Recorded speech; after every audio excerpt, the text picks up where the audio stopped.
Welcome inside the calm before the storm. I told you this beautiful lady was going to stop by this week, and I'm happy to have her here. Now, look, she's no stranger to our eyes by no means. This lady's been quite busy over the last 150,000 hours. She's been quite busy. And tomorrow opens up, she's a part of this wonderful show, this wonderful movie that I believe is for the entire family. You can bring your children to it. I assure you of this. It brings awareness. It brings inspiration. It brings so much insightfulness that I think the young bloods, the younger folks need to have. But it's a pleasure to have a lady who doesn't mind being with a short man, ladies. This lady doesn't care about being with a short man. Erica Ash, thank you. It's good to see you again. Thank you. It's so good to see you, too. The last time we sat down, you were with Survivor's Remorse, the first time. Mm-hmm. But that was still deep in your game. Yeah. And now you've done so many things. So congratulations on all the recent success that you've ascertained. Thank you very much. Accomplished, fulfilled. God is good. Your glow is on you. Thank you. Either you're expecting or you're about to get married. Which is it? It's neither, unfortunately. This is the stress glow, so I can't. You might want to get you some shades for when I start glowing from that other stuff. Because if this is the glow from just stress, then no. See, she shared with me, and I've been hearing that you just came back from the continent of our motherland, Africa. Yes. So maybe that's the glow. Maybe, plus, yeah. Your hair is beautiful. Thank you. You're radiant, baby. You're radiant. Thank you. I really appreciate that. Well, I've been. When I say stress, I mean eustress, like really positive, good stuff going on, and it's keeping me busy and it's keeping my bills paid, which is very important. I'm sure you have that not to worry about at all. Tomorrow, in all theaters nationwide, Uncle Drew will open up. A production that you have been working on probably for the last year, but you've worked with, in this particular production, some wonderful NBA legends. Yes. Give us the rundown. So you got Kyrie Irving, you have Chris Webber, Reggie Miller, Nate Robinson, Lisa Leslie, some real beasts in the game, and Shaquille O'Neal. You can't forget about him. He's a wall. He is a wall. You literally can't miss him. 8 feet tall, right? He is. I think he's tall. I want to say 7'11". Yeah, go with 8. Pretty much. Yeah, we'll just go with 8. Yeah. Whatever, go with 8. But he's ginormous. I remember when I first walked in, I honestly missed him because he was so big. I didn't recognize any human character. You know, you like walk in, you see someone's face, and then you look back. You don't see his face because you have to do this to see his face, right? So like when you're just like walking in, you're just like, wall. There's like a statue, wall. Wait, no, that statue is like a person. Oh my gosh, wow. That's and crazy. He's just like standing there like, hey. I'm like, oh my God, hi, sir. Right. Yeah, but it's funny because he doesn't realize he's so big. You know how you have like a puppy, and the puppy grows up into like a big Saint Bernard, and the Saint Bernard still thinks he's a puppy. Oh yeah, that's Shaq. That's really Shaq. Fun, spirit, goofy. Right? Like he's like a 5-year-old. Like if he could sit in your lap without catching a lawsuit, he probably would. Wow. He'd break your legs. This movie, though, is, as I mentioned, is so phenomenal. It is. Tell us a little about Uncle Drew. It's a story of Dax, who is a guy who's kind of down on his luck, and winning the Rucker is not only his dream, but probably his last-ditch effort at getting some financial turnaround in his life. And he's got his dream team together. But when his dream team falls apart, he's got to figure out how to, get a new team to help him win, and he rounds up a band of not so likely to succeed and not so merry men to help him achieve that goal. You know what? For those of you who are watching and listening from outside the New York area, the Rucker is a phenomenal historical basketball tournament that takes place in Harlem. In Harlem. And oddly enough, my apartment that I have here in Harlem overlooks the Rucker. So I've been, every summer I hear Duke, Duke Tango doesn't do it anymore, but he's actually in our movie. Duke Tango was the original sort of voice of the Rucker, and you'd hear them, like going commentating on the game, and it's a different kind of commentation. It's not like the, it's not like they got jokes and they're like, they're they're version making of you NBA laugh, and it's commentary. funny, and they're right there on the court with the players running back and forth, and it's really a lot of fun. It's very high energy, and that's what he brings to this movie. But it's very interesting having woken up every morning and like looking down on the Rucker, and in the summertime hearing the commentator from my apartment, and now doing a movie about the Rucker and the Rucker Classic. It's really amazing how things come full circle. It's historical. Ladies and gentlemen, if you're ever in the New York, especially Harlem area, I advise you to definitely check it out. I wonder why you didn't pursue becoming a doctor, because you went to medical school. Well, interestingly enough, I did pre-med undergrad, so I finished that, and I was on my way to medical school. But it's the detour that kind of got me off track, and I never went back. So The detour of singing, the detour of modeling, the detour of so I did a detour of all of the above. The detour was just taking a quick break before going to medical school. That was the original plan, which is to take 1 year off, because it's a lot of work and it's a lot of academics, and my brain was tired, to be quite frank with you. I understand. Getting from high school into a good college where medicine was the focus took a lot of work and a lot of extracurricular activities outside of school. So, by the time I finished my med school and the internships that I did while in college and the jobs that I had while in college, I was just tired. So I needed a year to just make sure that I had my mind right entering into medical school, so I wouldn't waste that time and that money.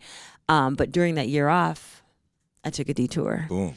And it was pure happenstance. I was going to go overseas and just kind of like travel and explore. Ended up falling into a background singing gig that led to a modeling gig that led to a singing gig, and that was all she wrote. And she's so picturesque, so you could see modeling definitely. You probably will end up still doing some stuff before this whole thing is over. You know what I'm saying? I might. They might be able to even if twist you're my just arm. not that much. What kind of check is that? Erica Ash, she's in the flick Uncle Drew, which debuts tomorrow all across the country. Please make sure that you go and check it out. Make it #1 this weekend, because it really is a wonderful flick. What is the lesson when you were reading the script? What attracted you to this role that you play in this? But what attracted you most importantly to just the production of Uncle Drew? I thought it was fun, and I'm a big fan of a huge fun summer movie. Just something that makes you feel good, and this is definitely a feel good movie. And I also like the fact that there is something in it for everyone. It's a movie that centers around old men, but it's really really fun for young people, and the fact that it's something that the whole family can do together. I'm about inclusivity. So I know that you were at the BET Awards this past weekend. I was. And one thing Anita Baker said, I don't know if you caught it, but she had said it's really important that we start just communicating with each other. And she encouraged, the younger generation to tap an older person on the shoulder, because you know what, at the end of the day, we are walking in someone else's footsteps, right? This is the truth. So who did you tap on the shoulder at any point in your career that may have been older than you to inspire you to get you where you are right now? Wow. Honestly, it was my mom, and my dad. They just watching them and watching how they struggled to make sure that we had everything that we needed. Seeing some of the things that they wish could have made their lives easier, some of the choices that they made that they might have done differently. The things that they were happy that they did, which made their lives tough, like having 4 children, getting married first, and then having 4 children, but at such a very young age, made me realize, okay, maybe I want to try a different route, and make sure that I kind of live my life, because they were happy to do it. They loved us very much, and they worked really hard for us, but they didn't get a chance to really develop into the people that they needed to be outside of us. Right? Military. My father was in the military. He was in the Army, so we moved a lot, and it was, it was very taxing. It was very stressful. I don't know how they did it. I'm just built differently. I think back in the day, people were built forward tough. Is that like a thing? Because actually, never mind. I won't even go there, because I'm not going to do that. No, but people were just built. They were built differently. They were really, really strong. And I just don't. I think of myself, if I had like a child, like how different my life would be right now. And I just, it's one of those things. It would divert. But you would still do what you need to do. I'm sure that I would. I'm sure you find that strength. Virgo Teflon Don. Come on, baby. I know.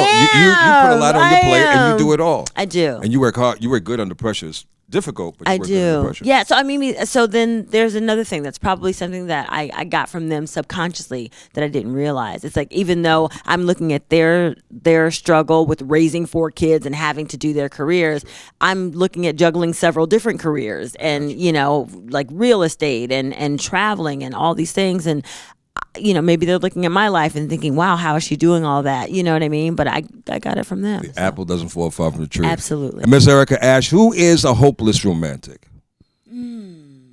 You're contemplating if you are or not. I think Come on, I tell am. the truth. And I think I am. I try to be you're tough. not sentimental? I am. I'm very. You save certain things that. Absolutely. I think that I try to be like this tough person, but that's all exterior. I'm a marshmallow inside. And we see some of that marshmallowness in the BET in Contempt thing. We see a little bit more than marshmallowness, actually. Yeah. So I know you also have another production that you're working on. No.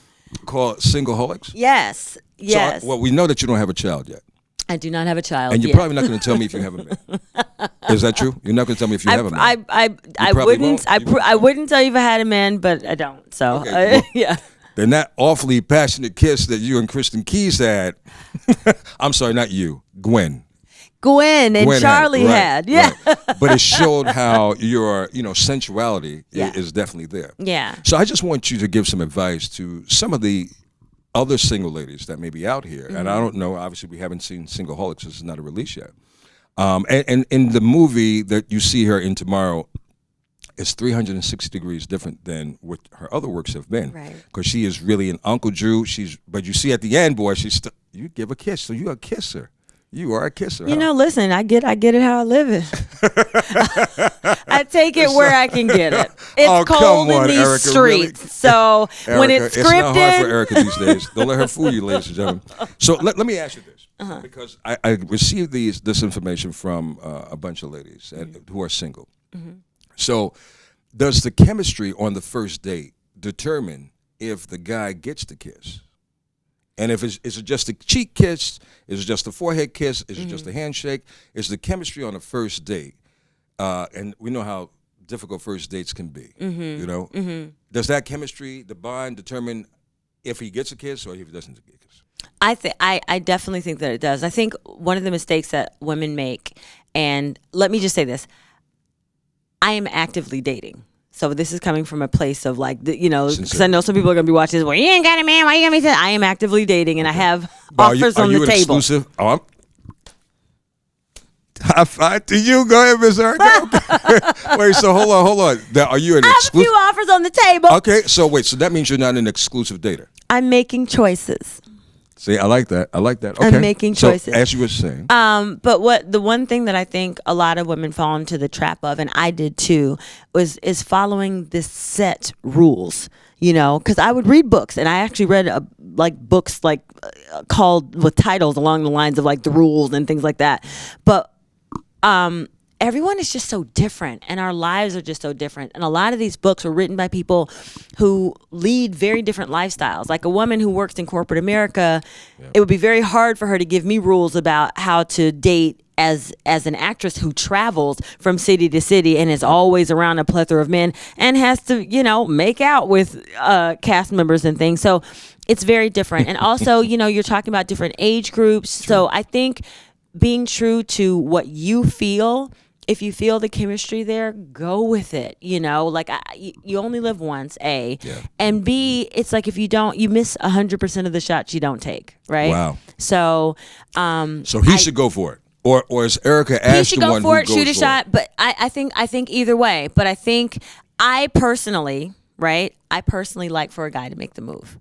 That's my thing. Okay. But that's not the rule. That's not the set rule. Some women like to be the one to be aggressive, and it's perfect because the person that's for them is the person that's waiting for the woman to make the move. Gotcha. The person that's for me is the guy that's going to make the move. Do you know what I mean? So I feel like it. I think, to answer your question, on a first date, yes, for me the chemistry speaks volumes about what the ending is going to be. Aside from what I know about, what else is most exciting in your life right now, personally?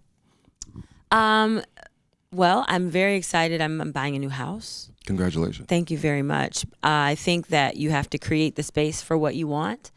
And I think that my life is sort of moving in the direction of maybe making a choice from the offers that I have on the table and maybe thinking about a family. So in my mind, I have to prepare myself for that. So I thought, let me go ahead and create the space physically so that I can manifest that. So I'm very excited about that. I'm very excited to have my sister traveling with me. Yeah. So, That's great. I'm really, and I brought my mother with me to Africa. Oh, wow. And my next trip, I'm going to drag my dad along, kicking and screaming. I had him come out. He doesn't like to fly that long. He doesn't like to fly. He's just like, listen, I've done all that. Right, yeah. I'm good. Been there, I'm done like, that, come yeah. and visit me. So I had my dad come out when I was shooting In Contempt. Okay. I had my mom come out when I was shooting Singleholic, and now my sister's coming out for the promotion of Uncle Drew. And so, my family is something that I'm just kind of really embracing and getting more involved in now, because I've been very work focused for a lot of years, just trying to get the ball rolling. I respect that. And they were very respectful and understanding of that. And so now I kind of want to give that back to them and share it with them. So that's something that's exciting and important to me. And just all the work that's coming my way. I'm in a wonderful season of abundance, and I don't take it for granted, because I've been on the other side. I know how it feels to want it and not have it. And so now that I have it, I'm super excited for it. I'm in a great spiritual place. I'm just happy. Well, that all goes part of this glow that I'm seeing then, I because think so. it's more than just makeup that you can put on the outside of you. The beauty and the radiance comes from the inside. So I think that has a lot to attribute to what I had said at the very, very beginning of this evening. Yeah. So congratulations Nailed on it. all the success. Thank you so much. And the last Singleholics question I have. Yes. How much research should we do? And we know that y'all do research. Right. And I say y'all, ladies, and I think we as men should start doing research too. But how much research do you do before your first date about the guy that you are? I think in this day and age, I like to see before pictures, and I encourage people to go and Before see pictures? Before pictures. Listen, this is what I tell people all the time. Okay. Don't trust what you see. Don't trust the packaging, okay? Because people show up in the nice wraps and the makeup and the hair and everything. Okay. Check their Instagram and see if there's wow. any pictures of them without makeup. I'm talking girls and guys, because unfortunately, you got guys wearing lace fronts now. You got What? guys wearing man makeup, and that's just something I'm exactly. You're That's my looking- response. you're I'm like, double what? taking it, right. What Right. is this? So you want to Mascara make and sure everything? you want to make sure that you know what you're waking up to if it gets to that point. So and then, but don't do too much research outside of that. Make sure that what you see is really what you get. Yeah, 'cause that's what and you then take the time to actually get to know the person. I think sometimes the problem is people do too much research beforehand, and so they come with an expectation of who they think the person is instead of trying to get to know the person. And I'm a bit old fashioned in that sense. I like to find out from you who you are. I like that. Yeah. Erica, this has been a pleasure for Likewise. round 2. Likewise. And I'll look forward to seeing you in round 3. Absolutely. Because you're working on so many wonderful things. Thank now, you. the Singleholics thing was the reason why you went to Africa? Yes, I was shooting that in Mauritius, and I actually ended up executive producing that. Oh, which is- my yeah. gosh. You know what, sister? She's moving on up. Past the Amen. East time. Wow, that is so phenomenal. Yeah. Congratulations. Thank you. On all your continued success. Thank you. Wishing you God's blessings and everything that you land on. For sure. Receive. Thank you Miss very Erica Ash, tomorrow, along with Shaquille O'Neal and Chris Webber and Nate Robinson and Kyrie Irving, they're going to be a part of this wonderful movie called Uncle Drew. It is phenomenal. Thank you. And be ready to laugh, because you're definitely going to laugh. Yes, you wow, I guess the next time you come, you'll definitely have another short guy. So it's a question for me to ask, so I'm going to ask it then, right? Until then, Erica Ash, God bless you. God bless you. Quiet too. Storm coming up next.